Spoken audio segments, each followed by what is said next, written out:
Bonjour à tous, bonjour Bertrand. Salut Nico, comment allez-vous tous? Bah, je les laisse répondre, hein. Moi ça va perso, mais n'hésitez pas déjà d'entrer à nous dire en commentaire, parce que ça c'est vrai. Comment allez-vous? Est-ce qu'on échange beaucoup? On nous tombe dessus sur les avis basket, mais le Mais comment principal. allez-vous et comment allez-vous gérer le fait que peut-être que votre équipe préférée, vous n'allez pas l'avoir pendant jusqu'à octobre? Et pour certains, c'est pas plus mal. Aujourd'hui, 50 minutes de NBA. Donc qu'est-ce qu'on fait en général en ce moment dans 50 minutes de NBA, Bertrand? Voilà, c'est une interrogation surprise. On se pose sur une équipe de l'Est, une équipe de l'Ouest. On regarde un peu ce qui s'est passé, mais surtout ce qui va se passer et ce qu'on aimerait qu'il se passe. C'est ça le plus important. Parce que bien sûr, tu le sais, si on nous consultait un peu plus souvent, les équipes iraient beaucoup mieux. Ah, ben c'est vrai que en nous sommeillent des GM, quoi. Des bons GM même. Hein. Et comme on vous, sûrement, les gars. N'hésitez pas aussi à nous dire ce que vous pensez de nos avis, là. On va décortiquer deux équipes. Aujourd'hui, comme on fait en ce moment dans 50 minutes de NBA. Projection 2024-25, Ouest-Est, Utah-Charlotte. Bon, c'est pas non plus des destinations rêvées, mais il faut bien en parler de ces équipes-là. Donc, on va faire un petit tour chez les Mormons et un petit tour chez Michael Jordan, on va dire. Hein. Comme ça, au moins, on va mettre un peu de positif chez ces Hornets. Donc, qu'est-ce qu'il y a au menu? État des lieux, points positifs, points négatifs, move qu'on verrait bien, move à faire selon nous, et enfin, petit bilan, etc., etc. sur la franchise. Donc, n'hésitez pas à nous donner votre avis sur chaque point, et aussi, moi, ce qui m'intéresse, c'est les moves à faire. Moi, je suis très dans les trades, etc. Donc, si vous avez des petits joueurs en tête, n'hésitez pas à nous les donner. Bertrand, est-ce que tu es prêt?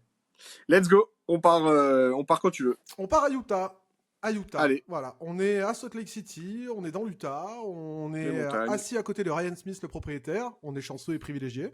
Et donc, on va parler du Jazz. Alors, l'état des lieux du Utah Jazz. Bertrand, on est un peu sur une saison calquée, malheureusement, à la saison dernière. C'est-à-dire un début de saison où on a un groupe de bons joueurs NBA, de joueurs NBA confirmés, qui, voilà, bon, moins que l'année dernière où ils avaient vraiment créé la surprise plus. On se rappelle la saison dernière en étant en tête de la conférence Ouest après, je sais plus, 10, 20 matchs, un truc comme ça, ou peut-être 30, j'ai plus, mais bref, ils étaient en tête de l'Ouest la saison dernière.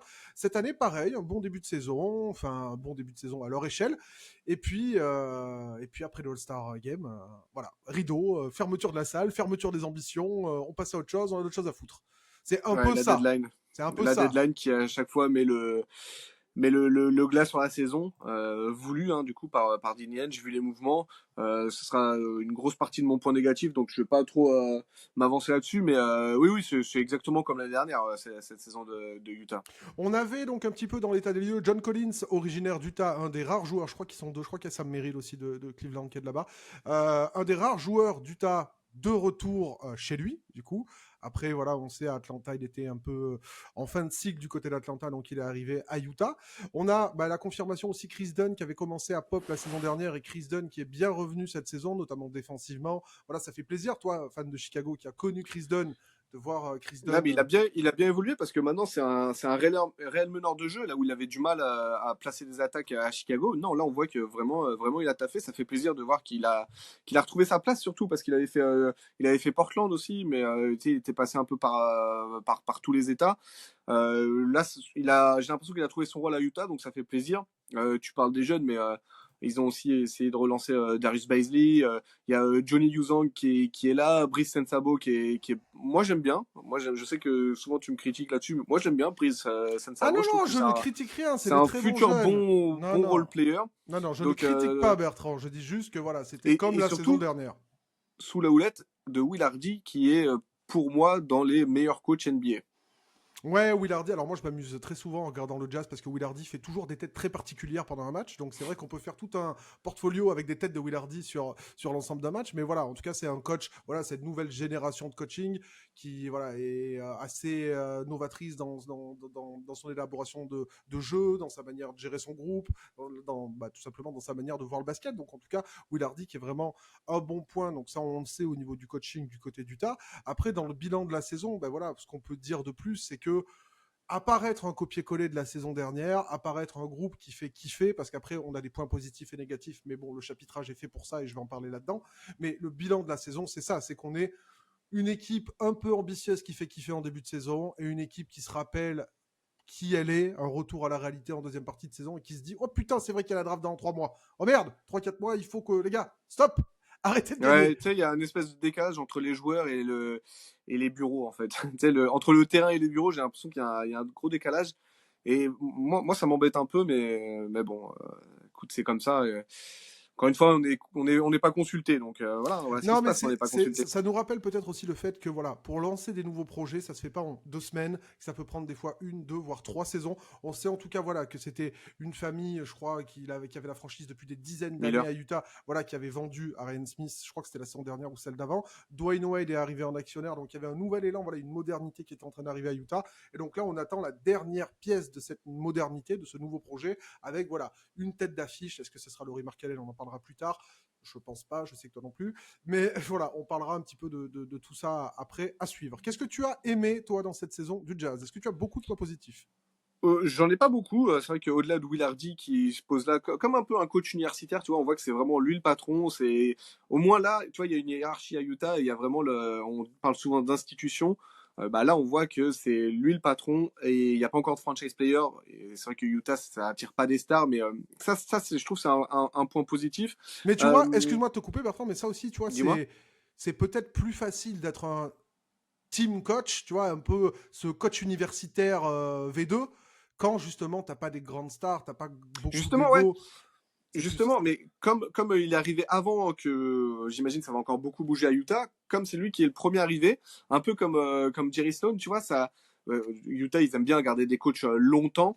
Euh, et ben, justement, ça te permet d'être, ok, tu viens chez moi, mais c'est moi le coach, c'est moi le patron. Donc ça va marcher comme ça et pas autrement. Et les recruter jeunes, bah ça aussi c'est intéressant. Donc ça j'ai pas mal aimé, ouais, effectivement.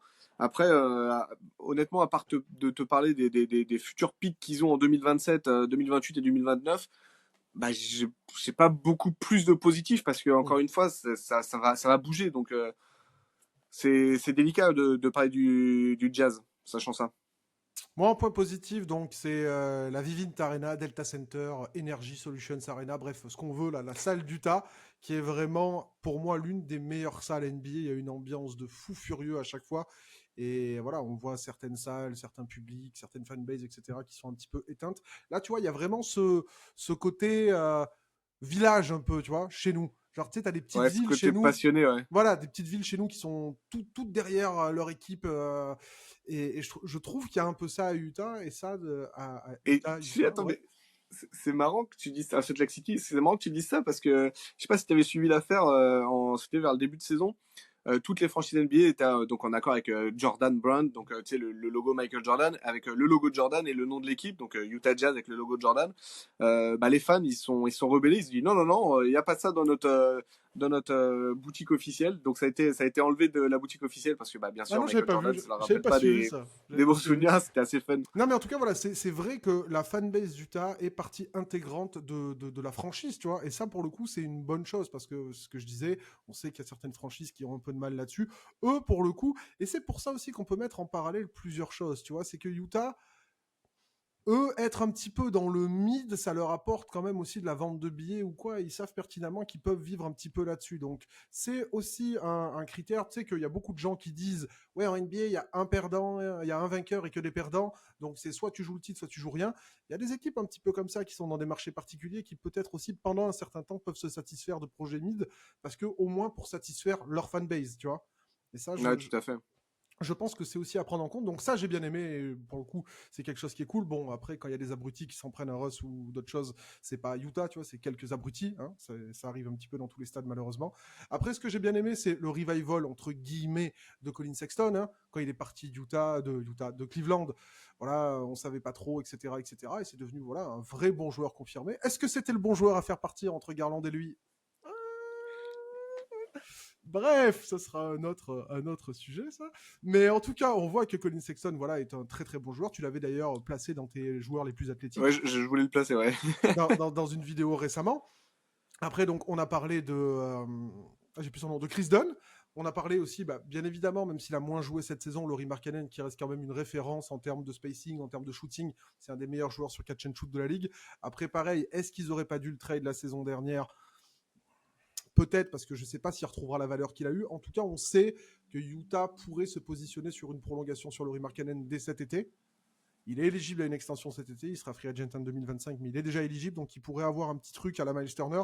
Voilà, on lui rajoute quelques pesos la saison prochaine, puis l'extension derrière. Et après, voilà, on sait Ouais, que sachant que là, pour un All-Star, là, il est qu'à 17 millions. Donc, vraiment, il est très rentable son contrat pour le moment. ouais, bien sûr, mais c'est qu'on arrive, tu sais, en plus dans la période des négociations, droits télé, etc. et tout. Donc c'est marcher sur des œufs là. Même si on nous annonce Laurie Markkanen à 35-40 millions, on ne pourra pas avoir un avis directement sur la valeur parce qu'on ne saura pas forcément comment tout Bien ça sûr. va évoluer. Mais voilà, c'est quelque chose qui se discute, en tout cas de ce que j'ai pu lire du côté d'Utah, la prolongation de Markkanen. Et bah, c'est peut-être aussi la seule chose à faire parce que si Markkanen se barre, bah, c'est compliqué là. Hein. Ouais, Ça, ouais. il y a plus grand chose quoi. Après dans les jeunes, moi j'ai beaucoup aimé Keyonte George. Je trouve qu'il y a donc peut-être que les gens me reprendront de voler, mais il y a du Anthony Simon sans lui. Je trouve qu'il se ressemble beaucoup. Tu vois, c'est des combo guards capables de prendre feu, etc. Genre très fort sur le 1v1. Je trouve très intéressant Keyonte George. Après, bon, Walker Kessler aussi que j'aime beaucoup. Ils l'ont un peu mis au placard par sa complémentarité avec John Collins cette saison. Du coup, le poteau Walker Kessler. Bon, peut-être déçu aussi de la Coupe du Monde l'été dernier. Peut-être aussi un move un peu plus sournois en mode on va moins le faire jouer pour négocier un peu plus son contrat après. Et ça, bon, j'en reviendrai dans pas long. D'ici 30 secondes, je vais y revenir là-dessus. Tu vas parler de Danny, toi. Toi, tu vas parler de Danny, quoi. Ouais. Après, on a Jordan Clarkson. Je crois que c'est. Ouais, c'est cette saison. Putain, le temps passe tellement vite. C'est cette saison, je crois que Jordan Clarkson est devenu le premier joueur du Jazz à faire un triple-double depuis Carlos Boozer en je sais plus quelle année, là. Il me semble que c'est cette saison. Donc... Mais Clarkson, depuis enfin, son arrivée à Utah, entre son arrivée à Utah, je dirais maintenant, c'est incroyable comme il a compris le basket, j'ai l'impression. Avant, c'était juste un électron libre qui shootait. Non, non, mais si, je vois, Ouais, tu fais peut-être bizarre, mais en à vrai, la hauteur de Jordan Clarkson, quoi. Oui, oui, je vois ce que tu veux oui, dire. mais vraiment, non, c'est très encourageant. Moi, je m'attendais pas à ce qu'il puisse devenir ce type de joueur que tu peux même parfois mettre carrément au poste 1. Donc, Non, non, tu as moi, je raison, suis tu as très raison. étonné. Tu as raison là-dessus. Après, donc voilà un petit peu les points positifs. Moi, j'ai voilà, quelques joueurs de ci, de là. Il y a des joueurs qui sont attachants, il y a des joueurs qui ont évolué. Et puis même, tu vois, être voilà, à Salt Lake City, loin des projecteurs, etc. Personne te fait chier. C'est aussi pas plus mal des fois pour se ressourcer, trouver une seconde jeunesse. Donc ça, en tout cas, c'est bien. Tes points négatifs sur Utah. Moi, ça va se centrer sur un homme, c'est Danny Ainge, qui est, alors, attention, Danny Ainge, il est très bon, c'est peut-être même le meilleur pour t'amorcer un projet, c'est-à-dire prendre le maximum de pics, de jeunes paris, tout ça, tout ça. Sauf que, on l'a dit déjà dans cette vidéo, l'an passé, t'as Nickel Alexander Walker, t'as Mike Conley, t'as Jared Vanderbilt, t'as Malik Beasley qui partent. C'est quand même des joueurs avec un certain niveau, une certaine valeur. Ok. Hmm. Cette année, t'as Agbaji, Kelly Olynyk, Fontecchio qui met des buckets un peu partout à Détroit. Tu les perds et à chaque fois c'est pareil. À la deadline, tu as une équipe prometteuse. Tu aimerais les voir, voir jusqu'où ils peuvent aller et tu les casses pour finalement jouer la loterie. Mais sachant que tu as déjà transféré Gobert et Donovan Mitchell, que tu as récupéré un paquet de pics pour eux deux, dont pas mal de pics d'ailleurs des Cavs qui sont sans protection. Donc en 2027, en 2029, ils ont un swap en 2028. T'as même pas à être mauvais pour avoir ces pics-là. Ça dépend d'une autre équipe. Donc toi, t'as juste à jouer, à faire des automatismes, à être sexy, enfin voilà, à donner le meilleur de toi-même. À chaque fois, retirer des vétérans à cette équipe, je trouve que c'est un gâchis et on peut pas. Enfin, j'arrive pas à comprendre la logique de Danny Ainge et je peux pas me dire que Danny Ainge, juste ils se disent, bah je vais attendre 2027. On est en 2024, tu peux pas attendre 3 ans comme ça. Pourquoi? Et c'est un truc incompréhensible. Je ne comprends pas. Surtout que, pour l'exemple, moi, c'est celui qui m'a le plus énervé, même si c'est l'an passé, c'est Mike Conley. Alors oui, ça lui a fait plaisir à Mike Conley d'aller à Minnesota, de jouer le haut de la conférence. Mais, enfin, avec un Mike Conley, Walker Kessler, ça devient un autre joueur. Là, Mike Conley est parti, bah oui, bah Kessler, forcément, oui, fit difficile avec John Collins, bah oui. Mike Conley, c'est un mec qui va te faire te booster tes jeunes, mais à une vitesse grand V. Et t'as besoin d'un mec comme ça. Agbaji qui va faire les efforts défensifs, t'en as besoin. En plus, bah, on en parlait un peu avant. Agbaji, quoi qu'il arrive, c'est un role player de qualité. Que tu joues le titre, que tu joues le bas-fond de classement, c'est un rôle de player de qualité que tu peux développer. Enfin, je sais pas, moi, tous ces mouvements, Daniel, je les comprends pas et j'ai peur qu'il accumule, un peu comme il avait fait à Boston, il avait accumulé beaucoup d'assets et au final, il a trop d'assets et il les utilise pas tous. Alors oui, il a fait des moves incroyables, mais j'ai peur que voilà, il se noie un peu là-dedans et qu'il ose plus ensuite bouger. Et en plus, On a parlé des jeunes, de Brice Sabo, de Yuzang ou même Samanic. Taylor Hendricks aussi, on n'a pas parlé de Taylor Hendricks. Taylor Hendricks, c'est intéressant tout ça, mais voilà, il faut des papas pour les encadrer. Et voilà, excuse-moi, je me suis un peu non, mais je suis un peu parti dans tous les sens, mais ça m'énerve là, cette gestion. En fait, c'est soit ils ont fait une demi-saison avec des joueurs déjà installés qu'on sait un peu limités en termes de plafond, tu vois, des Colin Sexton, des Jordan Clarkson, des Kelly Olynyk, soit ils ont fait une demi-saison avec Taylor Hendricks, Brice Sabo, avec que des jeunes. Ils n'ont pas essayé un petit peu, bon, ils ont intégré Keontae George par moment ou quoi, mais il n'y a pas eu voilà une espèce de projet cohérent ou quoi. C'est vrai que moi, le principal point négatif, c'est ça, c'est un peu l'illisibilité. On sait que par exemple, Jordan Clarkson est assez proche du propriétaire Aaron Smith, du coup, on sait qu'ils sont plutôt proches ou quoi. Donc est-ce qu'il n'y a pas un peu, tu vois, cette ambiance, j'en parlais tout à l'heure, d'équipe de village un petit peu trop poussé, tu vois, où il y a du copinage, où il y a du machin. Ouais, non, mais je suis bien là, mais machin. Ouais, bah, les gars, à un moment, faut construire un truc. Et donc, c'est vrai que. Bah oui, parce qu'ils sont passés dans une période de 13 défaites d'affilée. Oui, mais c'était On n'en voulu. parle pas parce qu'il y a eu beaucoup. C'était voulu. Ah oui, d'accord, mais enfin, quand t'es joueur sur le terrain, c'est pas voulu. C'est jamais voulu. C'est pas voulu, et puis c'est pas ça qui va te faire. Enfin, moi, je fais partie d'une école où je me dis, pour progresser, il faut gagner. Désolé, mais il y a que ça. La mentalité de la loose et tout, c'est pas quelque chose, une idée à laquelle j'adhère. On va me dire, on va perdre pour être meilleur, j'ai du mal avec ça. Après, il faut quand même recontextualiser aussi le fait que ce soit Utah, tu vois. Non, bien sûr. C'est compliqué pour attirer les joueurs, c'est compliqué pour pas mal de choses. Tu parlais de Conley tout à l'heure, faut pas oublier qu'ils ont eu Russell Westbrook, Utah. Hein. Bon, il a pas joué, mais ils ont eu Russell Westbrook. Et tu vois, malheureusement, garder les joueurs comme ça, c'est pas possible quand t'es Utah, c'est un peu trop compliqué parce que les mecs veulent pas rester, tu vas pas non plus les forcer parce que surtout quand t'as un nouveau projet, on en parle souvent, mais t'as pas envie d'être étiqueté comme voilà une franchise de mecs qui retient les joueurs, qui tu vois dans cette ligue un peu star power, tout ça, c'est un peu compliqué aussi. Ils marchent sur des œufs, donc ouais, il doit faire beaucoup de bien là-dedans. Mais c'est vrai qu'à un moment donné, ouais, il va falloir un petit peu identifier. Il va falloir identifier quel mec va pouvoir essayer de faire quelque chose. Parce que là, c'est vrai que sur les trades, moi, j'ai pas l'impression qu'ils soient gagnants, majoritairement. La plupart du temps, je les trouve pas forcément gagnants, donc je sais les pics, etc., machin. Ok, moi, je j'accorde pas forcément tant de valeur que ça aux pics, mais en tout cas, c'est une équipe qui, si elle avait tanké la saison dernière, aurait pu jouer Victor. Bien sûr. Ah mais non, mais ouais, non, mais ça. Alors après, oui, bien sûr, oui, ils auraient pu avoir Victor, mais enfin, encore une fois, attendre juste que des pics arrivent, parce que tu vas attendre que tes pics arrivent. Ok, je te prends l'exemple de 2027. Ils ont 4 premiers tours. Ils ont le leur, Cavs sans protection, Lakers qui est protégé de 1 à 4 et Minnesota sans protection. C'est super alléchant. Je sais pas si la QV 2027 sera bonne, pas bonne, on s'en fiche. Mettons ça de côté. Mais tu vas avoir tes 4 premiers tours. Donc des joueurs, a priori, qui seront bons, voire très bons, ou en tout cas des solid role players. Donc c'est-à-dire qu'on va attendre jusqu'à 2027, et après on va attendre que ces mêmes 4 joueurs vont se développer. Non, mais je sais pas, mais c'est le problème, c'est la problématique. Voilà, à mon avis, Henge, il est peut-être là en mode, bah écoute, on attend l'opportunité. En attendant, on est sur de la semi-compétitivité, comme ça, les fans sont contents. On nous tire pas trop dessus parce qu'il y aura toujours pire. Je garde mon poste, tout le monde est content. Mais ouais, à un moment donné, il va quand même falloir prendre une vraie direction. Et malheureusement, je pense que pour Utah, ça pourra passer que par la draft. Parce que je ne vois pas un free agent aller à Utah. Je veux ramener le premier titre de l'histoire de la franchise. Non, j'y crois pas forcément. Donc voilà, ça va passer par la draft. Et pour avoir le plus de chances de drafter un joueur talentueux, c'est dur à dire, mais il faut être nul. Ouais. Donc les gars, à un moment donné, va falloir un petit peu peut-être, surtout qu'ils ont beaucoup de joueurs qui pourraient intéresser là. Clarkson, Sexton, c'est des joueurs qui pourraient intéresser pas mal d'équipes. Donc ça. Et après, un autre point négatif pour finir là-dessus. Ah ben non, j'en ai déjà parlé de Walker Kessler et même que tu as dit que c'était peut-être pour renégocier, etc. On n'a pas parlé de ton copain, THT.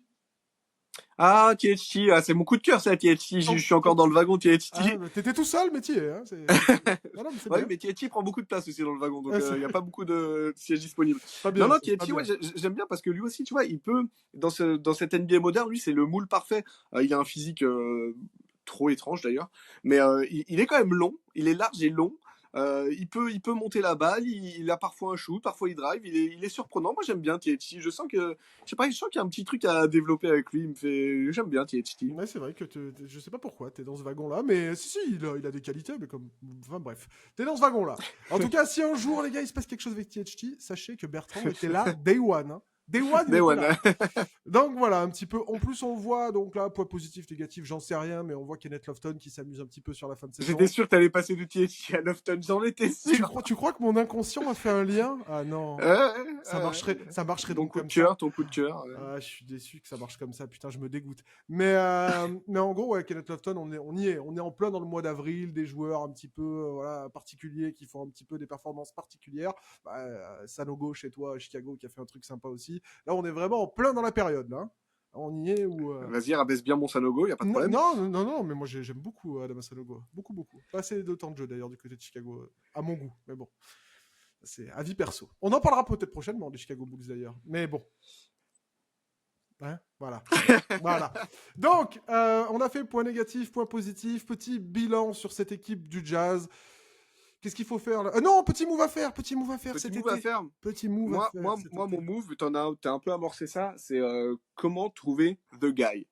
Comment le trouver? Donc, apparemment, par la draft, hein, parce que même, je les imagine pas, toi, t'as parlé de free agency, je les imagine pas non plus balancer 5 premiers tours de draft pour une superstar, je vois pas ça arriver. Donc, ouais, voilà, il faut passer par la draft, essayer de trouver son joueur, son Karl Malone, son John Stockton, son Deron Williams. Ils l'ont déjà fait, Andrei Kirilenko un peu plus loin sur la draft, ils l'ont déjà fait par le passé.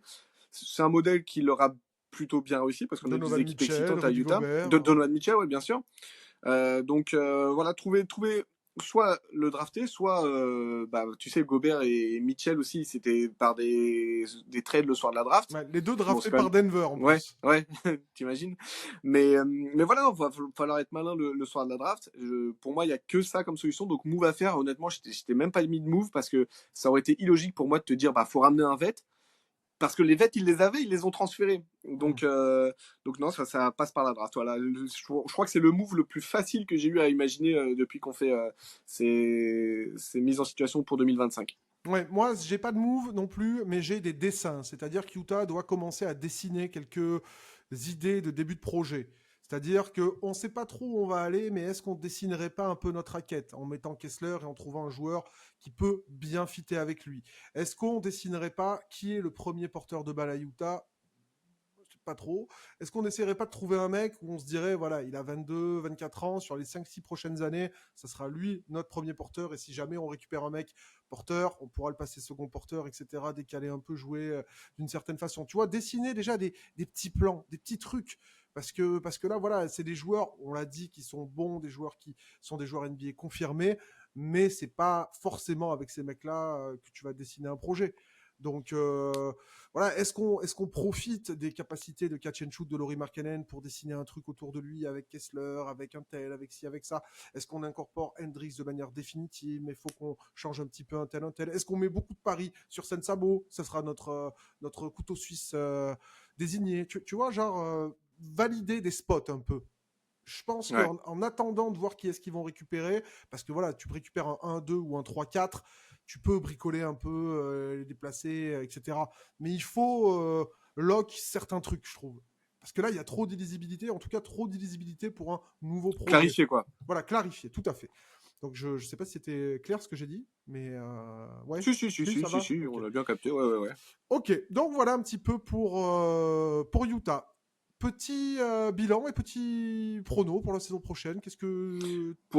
Alors, sans être un prono, ce que j'aimerais bien, moi, qu'Utah fasse, c'est juste, voilà, se montrer sexy, mais par pitié, avoir un groupe constant du début à la fin. Je veux pas une deadline l'an prochain où tiens, Markkanen est parti contre 3 cacahuètes et demi. Je veux pas Collins, lui, finalement on a récupéré un joueur de G-League. Non, je veux que ça aille du début à la fin, que ce soit à peu près plus ou moins le même groupe. Qu'ils utilisent, je sais pas, 18 groupes dans 18 joueurs dans l'année, quoi, pas plus. Ouais, donc de la stabilité. Ben, moi, pour la Voilà, saison ouais. prochaine, ça va être plutôt simple. J'aimerais bien qu'ils prolongent Markkanen parce que je pense qu'ils pourront pas trouver forcément mieux. Donc le prolonger lui, construire comme je t'ai dit, tu vois, avec deux trois jeunes, etc. Peut-être dégager un Clarkson, un Sexton, des trucs comme ça pour des assets ou quoi.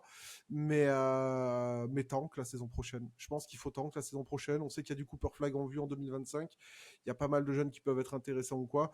Il faut que Utah essaie de rechercher ce top 5 de draft qui peut vraiment les projeter sur une nouvelle dynamique. Je pense que c'est ce Ouais, qu'il puis faut vu la qu'ils fassent. conférence Ouest, tu peux tanker sans en secret, hein, parce que Houston va revenir fort, qui n'ont pas fait le play-in. Portland, ils vont continuer à augmenter. Memphis, il y a Jack qui revient. Donc toutes ces équipes qui n'ont pas fait le play-in, elles sont dans la course. Donc la conférence Ouest qu'on pense qu'elle est dure cette année, ce sera encore plus dur l'année prochaine. Victor, les Ou Spurs, bien tout les deux. ça. Ah ouais, non, mais c'est vrai que l'Ouest, ça va être. Bah ouais, Donc bah. tu peux tanker sans même te faire prendre. Hein. Non, voilà, franchement, ouais. Moi, je pense que c'est ce qu'il faut qu'ils fassent. C'est pas forcément. Alléchant. Alléchant, ouais, mais c'est. Ils ont pas grand chose d'autre à faire. Marché peu attractif, groupe stagnant. Bon, moi, je vois que ça. Je vois que ça. Patience, fan de jazz, patience. Ouais, mais il faut pas, tu vois, genre partir sur un projet comme ils font là. Bon, ok, ça fait 2 ans, petit espoir la saison dernière. Peut-être qu'ils se sont dit, attends, peut-être que Laurie peut devenir. Manque de bol, Laurie, on sent que voilà, dans le ball handling, passing game ou quoi, balle en main, ça sera pas forcément beaucoup plus que ce que ça est, même si ça peut encore un peu progresser.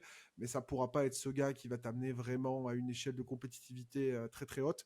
Donc voilà, il faut, je pense, voilà, lock certains schémas, lock certaines idées et allez, on va chercher le drapeau. Ouais, je Pas sais. mal. Ouais, je sais.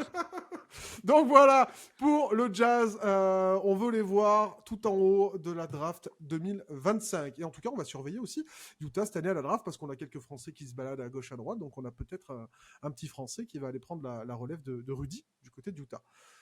Donc voilà pour le Jazz. On va partir maintenant en Caroline du Nord, état de basket, état de Michael Jordan, état de beaucoup d'autres joueurs, de Nico Batum.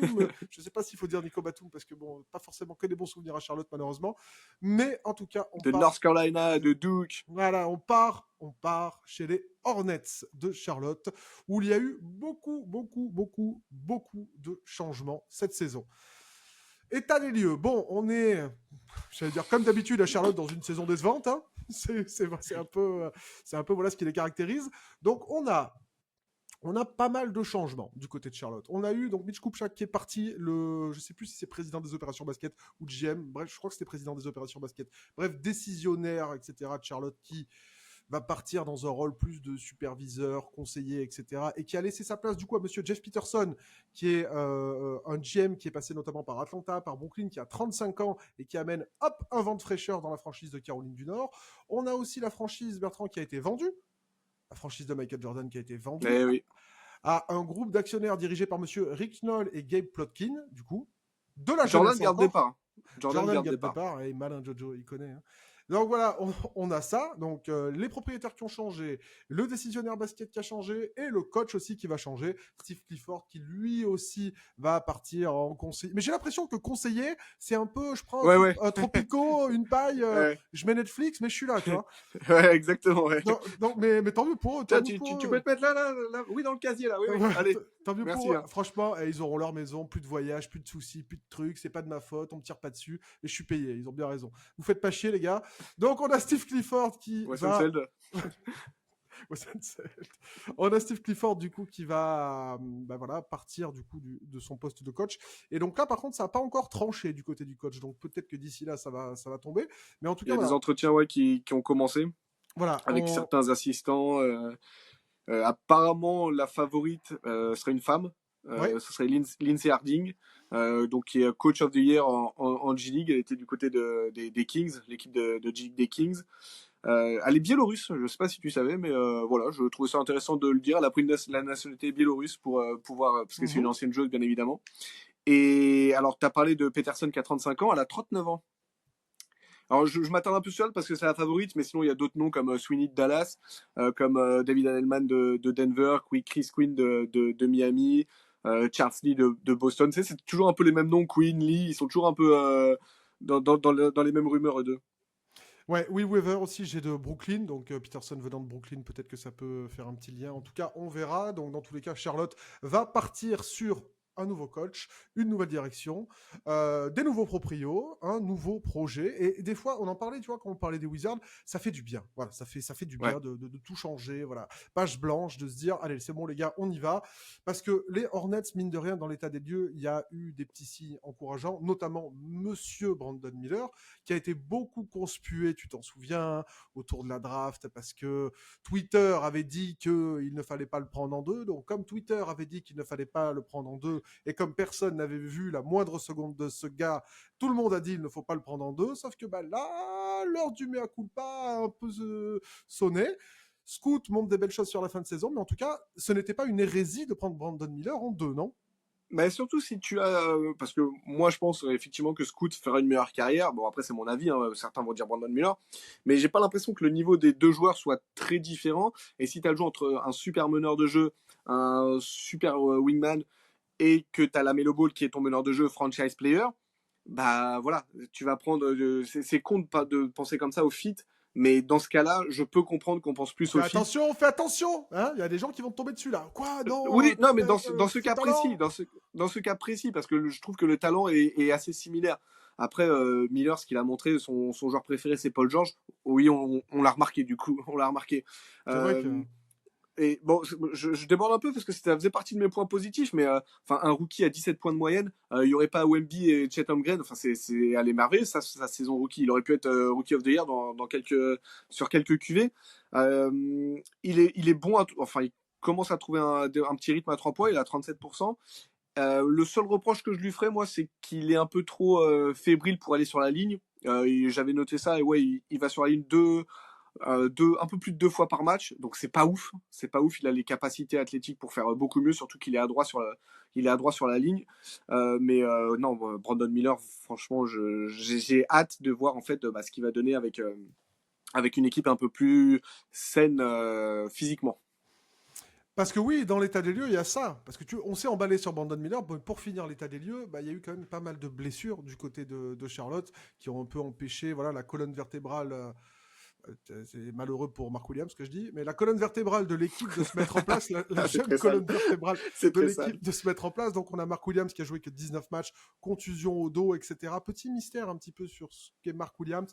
Donc je crois hein, que pour l'instant, il s'est à confirmer dans les commentaires, mais je crois qu'il n'y a pas eu d'opération pour l'instant. Ils ont au pire essayé d'éviter de repousser cette opération, parce que voilà, il y a des médecins un petit peu qui ont étudié le cas Mark Williams. Tu sais, dans le sport, il y a souvent des mecs qui sont pris, etc.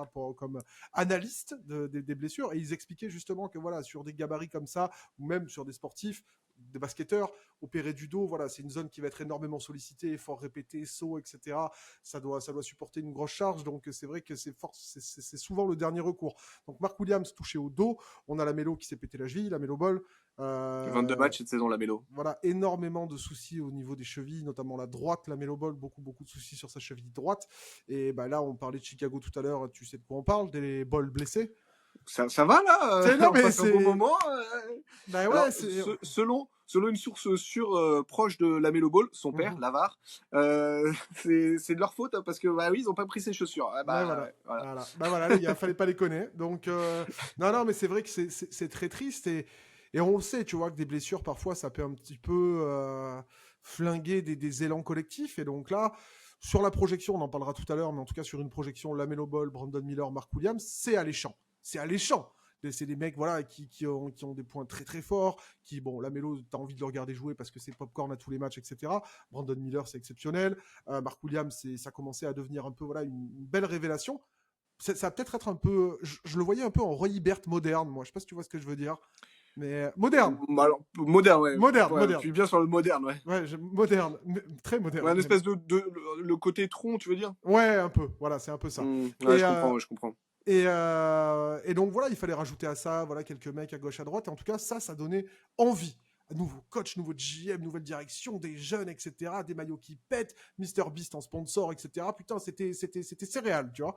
Mais c'est vrai que bah, pour le coup, là, on est encore dans une année décevante. Et mine de rien, il y a eu des petits moves, il y a eu des petites tentatives de quelques trucs ou quoi, mais voilà, on se retrouve dans la finalité des choses avec, bah, comme souvent à Charlotte, voilà, une saison qui déçoit un petit peu. Donc, je sais pas trop quoi dire. Je sais pas trop quoi dire là-dessus sur Bah, l'état oui, des puis lieux. au-delà de ça, bah, il y a le cas Miles Bridges, Ouais. qui est donc une personne qu'on va qualifier comment de détestable en dehors du terrain, qui est alors autant détestable en dehors du terrain que incroyable basketteur, ce qui pose un gros problème. Un problème. Ouais. Voilà, il est en fin de contrat cet été, je pense qu'ils vont le perdre contre rien, donc là. À la limite, tant mieux. Tournons la page Miles Bridges, parce que à mon avis, il faut vraiment que pour lui, et pour Charlotte et pour les fans, ça se finisse tout ça. Mais c'est pas évident, tu vois, cette situation à gérer. Ah ben non, c'est pas évident parce qu'on est dans un monde où voilà, dissocier le basketteur de l'homme de ce qu'il a fait, c'est très très compliqué, voire inacceptable pour certains. Et puis même, les mecs viennent d'arriver, Peterson il vient d'arriver, il doit gérer un cas comme ça. T'en as parlé en plus, une femme coach. Et une femme jeune, un GM jeune, c'est des nouveaux propriétaires. Donc, Non, ouais, mais tout ça, enfin, c'est. voilà, aujourd'hui, il faut jongler voilà, avec l'image, avec tout ça. Et bon, il a été autorisé à rejouer, franchise, ligue, etc. Concernant Miles Bridges, non autorisé à rejouer. La morale voudrait que bon, il n'aurait pas trop dû revenir sur les terrains. Après, la morale ne dicte pas la ligue, hein, c'est comme ça que ça marche. Mais ouais, peut-être que pour partir sur un projet plus sain, peut-être pour partir voilà sur la fin d'une histoire un petit peu, bah, même pas un petit peu, complètement dark, tu vois, complètement noir, le laisser partir. Parce que même si on sait qu'il a de la proximité avec la Melo Ball, donc ça aussi, ça peut être quelque chose de compliqué. Tu sais, quand les mecs s'entendent, etc. ou quoi, pas froisser personne ou quoi. Tu sais, on en parle souvent, relation front office joueur, tout ça, c'est des choses ultra compliquées. Mais c'est vrai que Miles Bridges, en tout cas, moi personnellement, par rapport à toute l'histoire, etc. et tout, moi je pense que ça ferait du bien aux Hornets, malgré le fait, et comme tu l'as dit, que le basketteur, bah, t'as envie de le retenir. L'homme, t'as pas des masses en vie, quoi. Exactement. Ouais, non, c'est bien résumé. C'est bien résumé, mais bon, écoute, je pense vraiment qu'il faut en passer par là. Donc voilà un petit peu sur l'état des lieux. L'état des lieux aussi, c'est bah, tous les moves qu'il y a eu à la deadline. Charlotte a été une équipe ultra active. PJ Washington est parti s'éclater du côté de Dallas. Donc ils ont récupéré en échange Grant Grant Williams, Will, Seth Curry aussi, je crois. cette Et Curry, ouais. il y a eu une autre D'ailleurs, un vague. moment sympa avec cette Curry, avec son papa Ouais, qui commentait, ouais. bah, son C'était sympa papa ça. avec ses deux fils du coup qui étaient là. Mhm. Donc ça c'était un moment sympa, ouais. C'est un moment sympa de la saison des Hornets. Et l'autre échange c'était avec OKC du coup, Gordon Hayward qui est parti du côté d'OKC. Et ils ont pu récupérer bah, Treman notamment, Misic Et, aussi, et, Misic qui fait un et bien Terry fou. Rozier qui part à Miami. Et Terry Rozier qui part à Miami contre Kyle Lowry du coup et un pick il me semble. Donc ouais, Mhm. donc Kyle Lowry qui s'est pas Calorie qui été... est pas resté, hein. Ouais, Je pense ouais. qu'il a même pas fait le voyage. Non, il a compris que c'était pas pour lui, quoi. Donc voilà, ça a quand même pas mal bougé. Ils ont tenté pas mal de choses. Grant Williams, ça peut être voilà une grande gueule qui peut peut-être un petit peu guider les jeunes. Ça s'est pas forcément bien passé à Dallas, mais des fois une grande gueule se passe mal à un endroit, mais pourra avoir un impact positif à un autre. Donc ça c'est intéressant. Misic aussi, hein, rookie de 44 ans. Misic. Donc pour le coup, Misic a été très intéressant et on voit que à Charlotte, même tu sais qu'il y a des petits fans d'OKC qui le regrettent un peu. Hein. Ils le regrettent Ouais, un ouais, peu, ouais, Misic. Hein. ouais, ouais, ouais. Donc ça, voilà, peut-être qu'ils ont récupéré voilà, un petit peu des vêtements capables d'eux. Mais voilà, sur la saison, il y a quand même eu les blessures des joueurs majeurs, beaucoup de mouvements de role-player et peut-être de mentors, etc. Et des gros changements surtout dans la structuration de la franchise, quoi, dans tout l'organigramme. Donc voilà un petit peu pour l'état des lieux. Point positif, on a parlé un petit peu de Brandon Miller tout à l'heure. Est-ce que tu en as d'autres, des points positifs? Ouais, bah c'est marrant parce que tu m'as coupé l'herbe sur le pied à peu près sur tous mes points positifs. Ah ben Donc sur super. le changement d'air, c'est-à-dire propriétaire, GM, coach, c'était un de mes points positifs. Sur Brandon Miller, bon, j'en ai parlé. Misic, bon, tu viens d'en parler. Treman que je mets aussi dans ce panier-là. Mhm. Bah du coup, il m'en reste plus qu'un, c'est Nick Richards. Mark Williams était absent. Bah Nick Richards, je trouve qu'il voilà, il a répondu présent. C'est un joueur qui aura sûrement un rôle au fur et à mesure de sa carrière de backup. Mais là, ce qu'il a montré, il a su. Tu sais, on dit souvent next man up. Bah, il était là, Nick Richards. Et par sa présence, par sa combativité à l'intérieur, son côté rugueux, j'ai beaucoup aimé sa saison. Et bah voilà, c'est mon dernier point positif qui me restait. Bah, c'est vrai que Nick Richards, tu le sais, moi, il est sur ma chouchou liste. Nick Richards, c'est un joueur que j'aime beaucoup. Il a vraiment pas mal de qualités, notamment voilà, près du cercle, dans la dissuasion, etc. Il est assez mobile même pour un grand. Donc c'est un joueur. Et puis même le contrat est super intéressant. Donc avec Daniel Gafford, c'était un de mes pivots voilà, sous-côté que j'aimais bien, le poteau Nick Richards. Sinon, en point positif, bah, moi je vais revenir dessus, mais c'est important d'insister sur Brandon Miller. C'est très très important d'insister sur Brandon Miller. La smoothitude est là, le culot est là.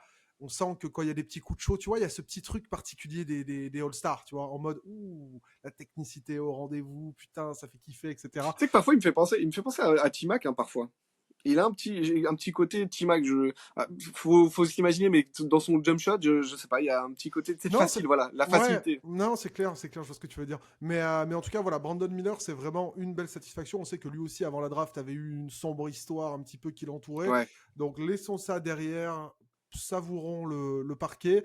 Et puis même, genre, ça se voit à Charlotte qui sont en train de kiffer un peu le truc. C'est thank you à la fin du match, etc. À chaque fois, il est en train de se faire, voilà, son petit truc. Et on sait, c'est important. Tu vois, c'est des petites bêtises, mais c'est Bien sûr, bien important sûr. dans toute la narrative d'un joueur, dans tout ça, pour se vendre. Et on a bien sûr l'éternel Leaky Black. Hein. On sait que le commentateur, le commentateur des Hornets, ça éclate le micro à chaque fois que Black touche le ballon. Donc bon, bah, c'était voilà, ces petits role-players qui font plaisir de temps en temps.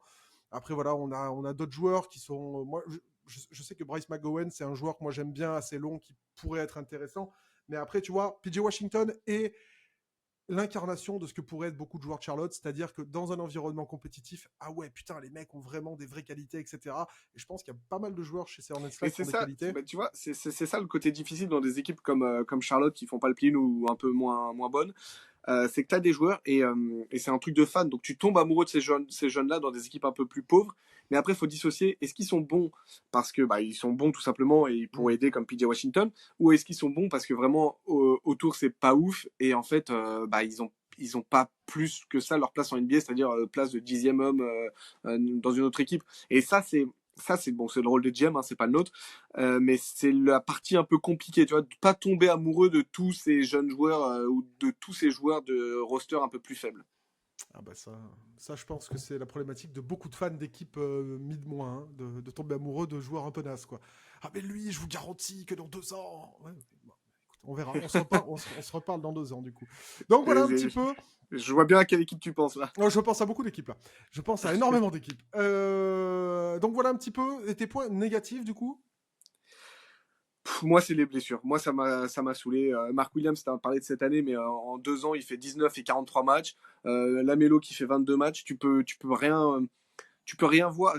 T'as des joueurs excitants. C'est comme si tu avais des jouets, mais t'as pas le droit de les déballer. Et C'est la Mélo, en plus, qui a signé contre Max, hein. ouais. Bon après, oui, bon, c'était de toute façon comment y échapper, c'était Oui. obligatoire, mais ouais, non, ça me dépasse un peu, ça me dégoûte et c'est dommage. Bah, c'est vrai que... Ouais, Parce que tu sais, j'ai pas envie de les juger et être trop méchant, parce qu'on va me dire oui, mais on était blessés. Bah ouais, bah c'est vrai, Hmm. c'est vrai. Mais c'est comme dans une échelle différente parce que c'est pas les mêmes joueurs et c'est pas la même expérience et tout. Mais comme Portland l'autre jour, tu vois, on aurait aimé voir. Bah, remarque Sharp, on est vraiment dans de la jeunesse aussi, tu vois. On Mhm. aurait aimé voir plus de Ayton, Simon, Sharp ensemble pour voir ce que ça pourrait donner. Ben ouais, on aurait bien aimé voir plus de Lamelo, Mark Williams, Brandon Miller ensemble. C'est Même rageant. peut-être si ça gagnait moins, au moins se rendre compte un peu plus du truc. Ouais. Donc c'est vrai que les blessures sont là-dessus. Et point négatif, moi je reviens dessus, mais ouais, Miles Bridges, c'est un dossier, force à eux pour le gérer. Hein. Grande force à eux pour le gérer. Hein. Parce que là, ils sont dans un Non, petit non, mais bourbier. lui, faut vraiment tourner la page. Vraiment, tant pis, tu le perds pour rien. Eh, vas-y, c'est pas grave. Tourner Ouais, la page, ce sera le meilleur move pour eux, je pense, sur ce dossier-là. on est d'accord. Donc voilà un petit peu. Le move à faire du côté des Hornets pour toi. Alors, j'ai cherché d'abord quel genre de joueur je voulais. Alors moi, je Mhm. voulais un poste 2, un peu à la Marcus Smart, pas Marcus Smart, hein, mais un peu dans ce genre-là, qui soit capable de jouer à côté de la Melo Ball, bon défensivement, qui est capable de suppléer aussi quand la Melo Ball est blessée. Et j'ai pas trouvé. Et j'ai pas trouvé parce que je me suis mis sur Dejounte Murray, mais je me suis dit, ah, mais Dejounte Murray, la Melo Ball, est-ce que ce sera pas le même problème qu'avec Trey Young, etc. Donc j'ai abonné cette idée. J'ai 2 joueurs qui me sont venus.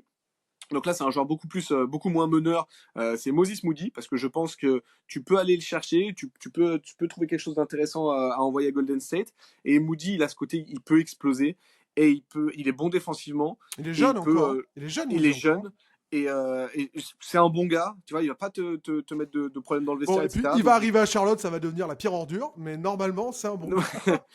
c'est vrai qu'on n'a même pas parlé de Kai Jones qui c'est vieille, mais non, Moses Ouais, Moody, Kate voilà, Jones, je c'est. pense que c'est un joueur qui peut vraiment exploser et être, si ce scénario se réalise, être dans les favoris MIP l'an prochain. J'avais un autre nom, Ah oui. euh, là aussi, vu que bon, Bridges salut, c'est Patrick Williams. Alors Patrick Williams, il est restricted cette année, donc déjà tu peux faire chier les Bulls en lui proposant un contrat un peu plus haut que ce qu'il mériterait. Donc ça, c'est toujours chiant. C'est-à-dire 8 millions, quoi. Voilà, la petite balle perdue. Et Patrick Williams, il vient c'est son coin, Charlotte. Il a grandi là-bas, donc ça c'est sympa. Et puis Patrick Williams, il parle pas, donc il va pas te mettre dans des histoires, il sera pas dans des histoires sombres ou quoi. Il parle pas, donc c'est un mec policé, génial. Donc il va pas t'apporter d'histoire. Et lui aussi est très jeune, lui aussi a des qualités défensives intéressantes parce que tes joueurs offensifs, tu les as. T'as Brandon Miller, t'as LaMelo Ball. Voilà, le recrutement de Grant Williams ça a été très intelligent parce que Grant Williams, qui je pense est un 6-7e joueur NBA, il va juste défendre, il connaît son rôle. Patrick Williams peut être dans ce rôle-là. Donc, c'est mes noms. Et puis après, en petit dernier, j'ai Jeremy Grant un peu dans le même moule. Mais voilà, je serais plus sur Moses Moody en 1, Patrick Williams en 2. Et Patrick Williams, vraiment, ça fait chier les Bulls, donc ce serait génial pour eux. Et moins pour les fans des Bulls Que tu représentes. que je représente. Alors c'est marrant parce que quand t'as fait ta première description, je me suis dit putain, il va me carotte mon joueur. Parce que moi, j'ai trouvé. T'as trouvé? Je suis parti sur la même réflexion que toi pour entourer Brandon Miller et la Melo Ball. Un mec à la Marcus Smart. D'ailleurs, Marcus Smart, ça pourrait être pas con si jamais il y a moyen. Mais c'est pas Marcus Smart. C'est dans ce style-là, voilà, capable de suppléer, de porter si Dis jamais ton nom! Non, on veut pas de suspense. Le monsieur est champion NBA. Le monsieur était à Indiana et maintenant à Toronto. Il s'agit de monsieur Bruce Brown. Qui pourrait peut-être, selon Ouais, moi, c'est malin, Bruce Brown. voilà, être vraiment complémentaire à cette paire, Brandon Miller, LaMelo Ball. Il va avoir une team option à 24. Est-ce que Masai va l'activer ou pas? Que va faire Toronto? Je ne sais pas trop comment ça va bidouiller le truc. Et puis, force à Peterson pour négocier avec Masai, force à lui. Mais en tout cas, ouais, je trouve que le profil est parfait pour entourer LaMelo Ball et Brandon Miller. Et donc, même s'il faut un peu surpayer, c'est toujours les mêmes problèmes. Voilà, les contrats de Miller et de Mark Williams, c'est des contrats rookies. Donc, même s'il faut mettre 5-10 millions en plus sur un joueur pour la compétitivité et la progression, tu le fais. Donc, je trouve que Bruce Brown, ça serait un fit parfait. Après, voilà, il faudrait peut-être se trouver un petit poste 4. Et je trouve que, voilà, LaMelo Ball, Bruce Brown, Brandon Miller, Mark Williams et je sais pas qui, eh ben, j'aime bien. Ouais, non, c'est vrai, tu m'as pas mal convaincu sur Bruce Brown, j'aime bien. J'aime bien Donc, l'idée. donc voilà, dites-nous les gars en commentaire si vous voyez d'autres joueurs, si vous avez d'autres idées, si vous aimez bien les notes. Donc Bertrand, t'avais Patrick Williams Et Moses Moody. et Moses Moody, et moi du coup Bruce Brown du côté de Toronto. Pour la saison prochaine, qu'est-ce qu'on veut, qu'est-ce qu'on attend de ces Hornets? Premièrement, des joueurs sur le terrain. Ouais, Premièrement. c'est Donc, mieux. il y a un objectif de 65 matchs. Bah voilà, c'est l'objectif de tous les joueurs de Hornets. Faites 65 matchs. Après, j'aimerais qu'ils se servent de l'exemple d'Orlando cette saison. Qui va. Alors, j'aurais dit les playoffs, mais là, on est plein dans les derniers matchs. Donc, c'est peut-être plus le play-in pour Orlando. Mais voilà, au moins se bagarrer pour le play-in. Là, maintenant, ça suffit. Surtout que Lamelo, il a déjà goûté au play-in. Où il était d'ailleurs. Les Hornets avaient été un peu. C'était compliqué. Mais voilà, faut qu'ils reviennent à ce niveau play-in et play-in plus quoi. Donc un peu comme Orlando. Et il y a possibilité en plus, nouveau coach, nouvelle ère, plein de nouvelles choses. Soyez excitants comme la Melo Ball quand il fait des passes. Je veux de l'excitation autour de Charles. Je veux que ça pète enfin. Il y a tout pour péter. Je veux que ça pète. Ils vont avoir en plus un choix de draft sympa cette saison. Tu vois, je En parlais plus, Bruce Brown, poste 4, je sais pas qui, ben voilà, peut-être aller chercher du coup, je un sais pas poste qui. 4, je sais pas qui. Mais en tout cas, moi je vais être comme toi, c'est-à-dire que en pleine santé, s'ils arrivent à mettre le bon coach avec le bon message, parce que Orlando, ce qui leur fait beaucoup de bien cette saison, c'est justement la rigueur défensive, c'est une équipe qui se tape le cul par terre, et voilà, ils ont envie de gagner, la culture de la lose, ils en ont pas envie, donc il faut en sorte que les choses se passent bien défensivement d'abord, et je pense que si Charlotte arrive à faire ces efforts-là, vu le niveau des joueurs qu'ils ont, ils sont censés viser le play-in. En santé, avec un message qui passe et la compréhension collective, c'est une équipe qui doit viser le play-in. Donc, surtout que tout à l'heure, on parlait de la compétitivité de l'Ouest. Bon, l'Est, normalement, c'est un peu différent. Donc, il y a peut-être moyen de faire un petit coup. Non, la Melo Ball, on veut le revoir au All-Star Game. Brandon Miller, on veut le voir continuer d'exploser. Mark Williams, on veut le voir sur les parquets. On veut voir un groupe voilà, qui kiffe. En plus, le Spectrum, la salle de Charlotte, c'est une belle salle qui peut avoir pas mal d'ambiance, etc. Donc, moi, j'aimerais bien. Et puis, l'État de Caroline du Nord, c'est un État qui pue le basket. Donc, ça serait bien quand même que cette franchise, à un moment donné, décolle de la merde. Hein, excuse-moi de dire les termes, hein, mais à un moment donné, Ah, il en peut plus, ça y est. mais non, mais Charlotte, franchement, depuis Mourning, Larry Johnson et tout, il y a eu des petits, ouais, salut, on est là ou quoi, bah, Baron Davis, Mashburn et compagnie. Bah, ils ont jamais passé le second tour. Ouais, sinon, c'est galère à chaque fois. Enfin, tout mon respect à Kemba Walker, mais le meilleur joueur de l'histoire de ta franchise, c'est Kemba Walker, quoi. Donc, bon. Pas pour moi. Ah oui, oui, non, non, non, il peut y avoir des débats. Il peut y avoir des débats. Mais bon, tu vois, les points, etc. et tout. Et c'est vrai que, merde, on veut que les Hornets, ils ont tout. Rappelle-toi, quand tu étais jeune, tu sais, les patchs avec Hugo le Frelon, etc. C'était un des concurrents des Ouais. Bulls au niveau marketing. C'était une équipe comme ça qui était hype et tout. Et putain, pour tous les mecs qui ont 35 ans, mais voir les Hornets être nuls, c'est un peu en mode, ouais, c'est une partie, on chie un peu sur une partie de ma jeunesse, quoi. Donc, redevenez bons, s'il vous plaît, messieurs les Hornets. Donc, voilà, un petit peu, moi, je souhaite les revoir ambitieux et compétitifs, et je pense qu'ils peuvent viser autour de la 10e place. Allez, un 7-10, quoi. 7-10. On est bon là-dessus? On est On est d'accord? parfait. Eh ben, tu sais quoi, Bertrand, ça va être la première fois qu'on fait 50 minutes. 50 minutes. Ouais, On c'est a, vrai. on n'a pas trop débordé. Finalement, on a eu des choses à dire sur ces deux équipes. On se retrouve très prochainement pour les previews parce que là, on va en avoir beaucoup, beaucoup, beaucoup, beaucoup qui arrivent. Play-in, Oh là là. play-off, etc. Oh là là. Beaucoup d'affiches, on va se régaler. Bien évidemment, chers fans du jazz et des Hornets, ceci ne vous concerne pas. Mais en tout cas, si vous aimez le basket, n'hésitez pas à check tout ça et à nous dire ce que vous en pensez. On vous remercie beaucoup. La chaîne monte bien. On est content, Bertrand. On est content. Oui, c'est vrai. C'est vrai que bah, là, après, c'est l'excitation, hein, c'est le moment. Hein. Les playoffs et tout, bah, bien sûr qu'on a envie de grignoter toutes les infos qu'on a. Et n'hésitez pas à nous dire si vous voyez des choses qu'on peut améliorer. Nous, voilà, on veut monter tout ça avec vous. Donc, s'il y a des choses, voilà, aussi bien dans la technique, logistique ou quoi, déco, que vous aimeriez voir différemment, n'hésitez pas. Nous, on prend toutes les remarques, il n'y a aucun souci. On vous remercie en tout cas. On vous dit à très bientôt et on vous fait des bisous. Ciao, ciao! Salut les gars.